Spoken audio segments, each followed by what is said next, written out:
மாப்பிள்ளை சம்பா ஆப்பம் 1 கிளாஸ், அதுக்கு 1 கிளாஸ் மாப்பிள்ளை சம்பா அரிசி, பச்சரிசி, 1 ஸ்பூன் வெந்தயம், 2 டேபிள் ஸ்பூன் உளுந்தம்பருப்பு. இது 6 to 7 ஹவர்ஸ் ஊற வச்சுட்டு அப்புறம் கிரைண்டரில் அரைக்கணும். இப்போ ஊற வைக்க ப்ராசஸிங் ஓவர்.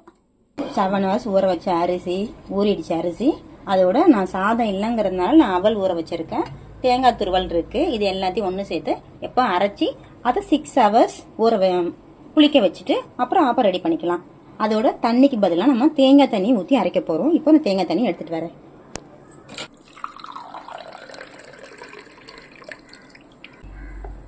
தேங்காய் துருவல் கொஞ்சம்,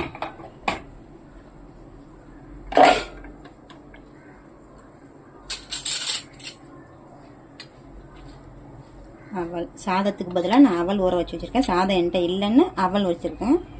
ஒயிட் அவல் இல்லை, நான் ரெட் அவல் தான் வச்சுருக்கேன். ஏன்னா நம்ம மாப்பிள்ளை சம்பா அரிசி உரைக்கிறனால அது இதுக்கும் நல்லா தான் இருக்கும், ஹெல்தியும் கூட. பாருங்கள், இப்போ நல்லா ஊறிடுச்சு. ஒரு அரிசியை மிக்சியில் போட்டு கொஞ்சம் தேங்காய் தண்ணியை ஊற்றி,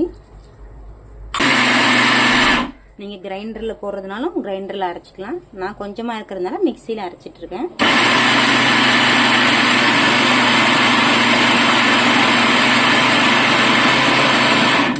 கொஞ்சம் தண்ணி விட்டுக்கலாம்.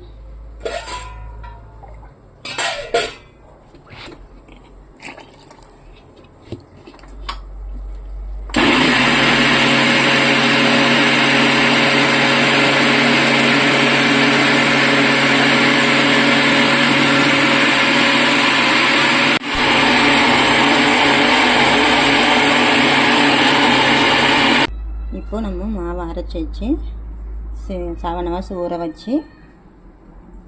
வச்ச அரிசியோட தேங்காய், அவல், தேங்காய் தண்ணி இதெல்லாம் போட்டு நைஸாக அரைச்சி எடுத்தாச்சு. இதோட இப்போ நம்ம உப்பு போட்டு, உப்பு கொஞ்சமாக போடணும். ஆப்பத்துக்கு உப்பு ஜாஸ்தி பண்ணக்கூடாது, இட்லிக்கு மாவு போடுற மாதிரி போடக்கூடாது. இதில் கம்மி பண்ணிக்கணும். போட்டு கரைச்சி வச்சு 6 ஹவர்ஸ் கழிச்சு புளிச்சதுக்கப்புறம் ஆப்பம் ரெடி பண்ணி சாப்பிட்டுருக்கலாம். இப்போது மாவு ரெடி ஆகிடுச்சு. 6 ஹவர்ஸ் வெயிட் பண்ணலாம். கொஞ்சம் தண்ணி ஆட் பண்ண போகிறேன். தண்ணி ஆட் பண்ணும்போது எப்போ ஆப்பம் ரெடி பண்ணாலும் அதோட கொஞ்சம் சர்க்கரை ஆட் பண்ணிங்கன்னா டேஸ்ட்டாகவும் இருக்கும். சுகர் ஆப்பத்துக்கு எப்போவுமே உப்பு கம்மியாகவும் சர்க்கரை கொஞ்சம் தூக்கலாகவும் போடணும். தூக்கெல்லாம் ஜாஸ்தியாக பண்ணி ஸ்வீட்டாக இருக்கக்கூடாது. ஜஸ்ட் ஒரு 1/2 ஸ்பூன் அந்த மாதிரி போட்டுக்கணும். உப்பு எப்பவுமே கம்மியாக இருக்கணும் ஆப்பத்துக்கு. நம்ம இட்லி தோசைக்கு போடுற மாதிரி போடக்கூடாது.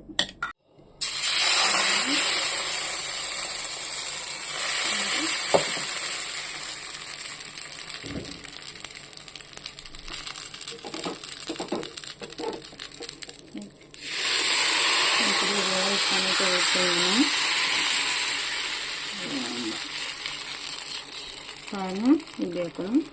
இதுக்கு ரெடி. வச்சுட ஆப்பம்